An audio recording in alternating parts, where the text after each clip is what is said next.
अगर आपका 8 से 11 साल का बच्चा पढ़ाई का नाम सुनते ही कहता है मुझे नहीं पढ़ना, या अभी नहीं बाद में पढ़ूंगा, पर पढ़ता ही नहीं, या किताब खोलते ही पानी चाहिए, फिर पेंसिल चाहिए, फिर अचानक याद आता है टॉयज देखना है, और आप जितना कहते हैं पढ़ाई करो, तुम्हारा भविष्य खराब हो जाएगा, बच्चा उतना ही पढ़ाई से दूर भागने लगता है, तो आज का वीडियो आपको जरूर देखना चाहिए। क्योंकि आज की छोटी सी कहानी में मैं आपको एक पावरफुल पेरेंटिंग टेक्निक बताने वाली हूँ, जिसने एक बच्चे की पढ़ाई को लेकर उसके व्यवहार को पूरी तरह से बदल दिया।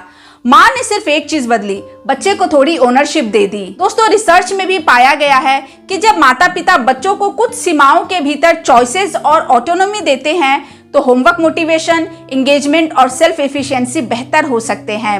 और साथ ही मैं आपको पढ़ाई से जुड़ी 5 प्रैक्टिकल पेरेंटिंग टिप्स भी देने वाली हूँ, जो डेफिनेटली मदद करेगा बच्चे को पढ़ने में। तो वीडियो को पूरा जरूर देखिएगा और साथ ही मुझे अपने बच्चे से जुड़ी प्रॉब्लम कमेंट बॉक्स में लिखकर बताइएगा जरूर। तो चलिए शुरू करते हैं। ये कहानी है 8 साल के अनाया की। अनाया क्लास 3 में पढ़ती थी। अनाया पढ़ाई में ठीक ठाक थी, अगर थोड़ा मेहनत करती तो अच्छा कर सकती थी, लेकिन समस्या ये थी कि उसे पढ़ना बिल्कुल पसंद नहीं था।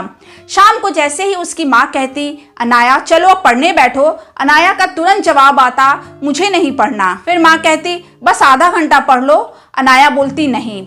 माँ कहती पहले होमवर्क कर लो, अनाया बोलती बाद में करूंगी। धीरे धीरे रोज यही होने लगा। बच्ची अपने फेवरेट काम जैसे खेलना या स्क्रीन देखना में बिजी रहती। माँ परेशान कि कैसे समझाऊं, और बेटी भी परेशान कि मम्मी से कैसे बचूं। और घर में पढ़ाई का मतलब ही बन गया था माँ की आवाज, बच्चे का बहाना और फिर थोड़ी डांट। बस यही सिलसिला चल रहा था। एक दिन माँ ने देखा कि अनाया स्कूल से आकर अपनी ड्राइंग बुक में कुछ बना रही थी। वो बहुत ध्यान से ड्राइंग कर रही थी। माँ ने पूछा अनाया ये क्या बना रही हो? अनाया बोली मैं एक घर बना रही हूँ। माँ ने कहा तुम इतनी देर से ड्राइंग कर रही हो और थकी भी नहीं हो? अनाया बोली हाँ, क्योंकि मुझे ये करना अच्छा लगता है।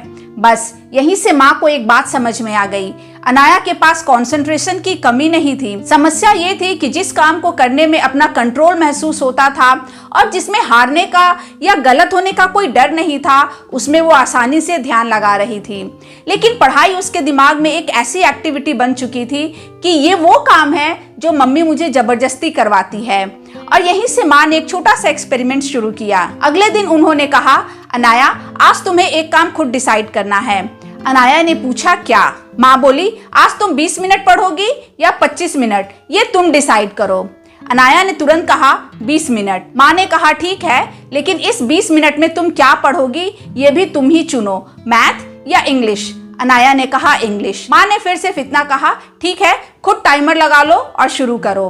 कोई लेक्चर नहीं, कोई धमकी नहीं, कोई मैं तुम्हारे लिए इतना करती हूँ नहीं, बस एक छोटा सा चुनाव। अगले दिन फिर वही, आज 20 मिनट या 25 मिनट। माँ विदाउट फेल लगातार अपना काम करती रही। और फिर कुछ दिनों बाद अनाया खुद पूछने लगी मम्मी आज मैं मैथ कर लूं क्या?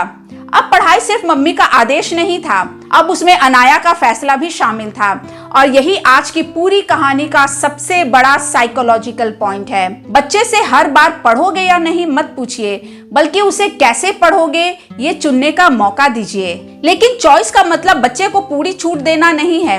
आप सीमा तय कीजिए, लेकिन उस सीमा के अंदर थोड़ा चॉइस बच्चे को दीजिए। जैसे आज पढ़ना है या नहीं ये चॉइस नहीं देना है, पहले मैथ करोगे या साइंस ये चॉइस देना है, 20 मिनट पढ़ोगे या 25 मिनट ये चॉइस देना है, 4 बजे पढ़ोगे या 5 बजे ये चॉइस देना है, टेबल पर पढ़ोगे या बालकनी के पास ये भी चॉइस हो सकती है अगर एनवायरनमेंट सुटेबल और सेफ हो। इस तरह पेरेंट का कंट्रोल भी रहता है और बच्चे को ओनरशिप भी महसूस होती है। इस तरह ऑटोनॉमी सपोर्टिव पेरेंटिंग का संबंध बच्चों की होमवर्क मोटिवेशन और एंगेजमेंट से पाया गया है। अब सवाल है क्या सिर्फ चॉइस देने से बच्चा पढ़ने लगेगा? नहीं। और यहीं से आते हैं 5 छोटे लेकिन बहुत ही practical parenting tips. Tip number 1, छोटी शुरुआत कीजिए। बच्चे से ये मत कहिए आज पूरा चैप्टर खत्म करना है, बल्कि कहिए चलो सिर्फ 10 मिनट के लिए शुरू करते हैं। कई बार बच्चे को पढ़ाई से नहीं, पढ़ाई के बड़े बोझ से डर लगता है। शुरुआत छोटी होगी तो रेजिस्टेंस भी कम हो सकता है। टिप नंबर 2, रोज एक छोटा चॉइस दीजिए। हर चीज में चॉइस देना जरूरी नहीं, लेकिन पढ़ाई में छोटी चॉइसेस दी जा सकती हैं।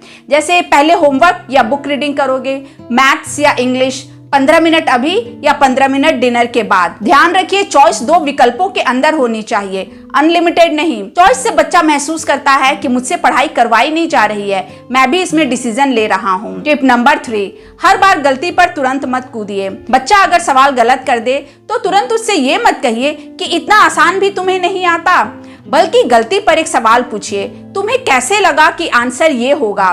फिर बच्चे को खुद अपनी गलती देखने का मौका दीजिए, क्योंकि पेरेंट्स का लक्ष्य सिर्फ आज का होमवर्क पूरा करवाना नहीं है, बल्कि धीरे धीरे बच्चे को इंडिपेंडेंट लर्नर बनाना है। टिप नंबर 4, रिजल्ट से पहले एफर्ट नोटिस कीजिए।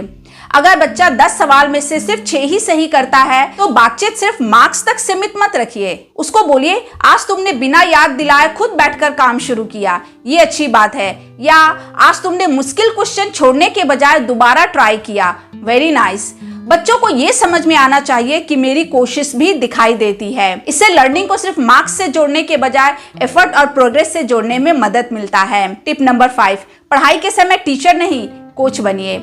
ये सबसे इंपॉर्टेंट है।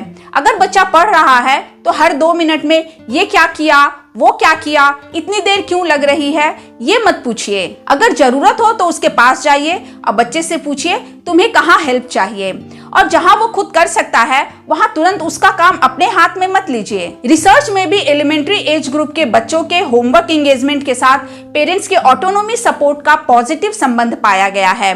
तो अगर आपका 8 से 11 साल का बच्चा पढ़ाई से भागता है तो आज से एक एक्सपेरिमेंट शुरू कीजिए। उससे ये मत पूछिए कि तुम पढ़ोगे या नहीं, क्योंकि पढ़ना उसकी जिम्मेदारी है, लेकिन ये जरूर पूछिए कि आज पढ़ाई शुरू करने का सबसे अच्छा तरीका तुम्हारे हिसाब से क्या रहेगा।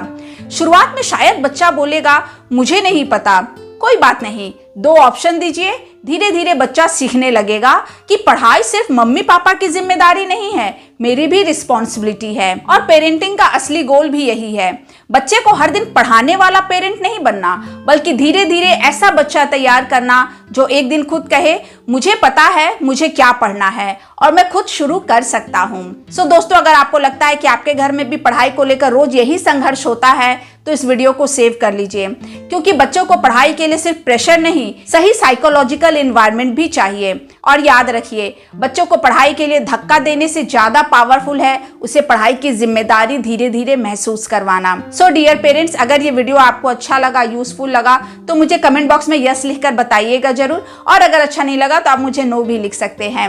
वीडियो को लाइक करना मत भूलिएगा, क्योंकि आपका लाइक करना, शेयर करना, हाइप करना मुझे बहुत मोटिवेशन देता है, जैसा कि मैं हमेशा बोलती हूँ। और चैनल पर अगर नए हैं तो इसे सब्सक्राइब करना मत भूलिएगा। तो मिलती हूँ नेक्स्ट वीडियो में, तब तक के लिए जय माता रानी।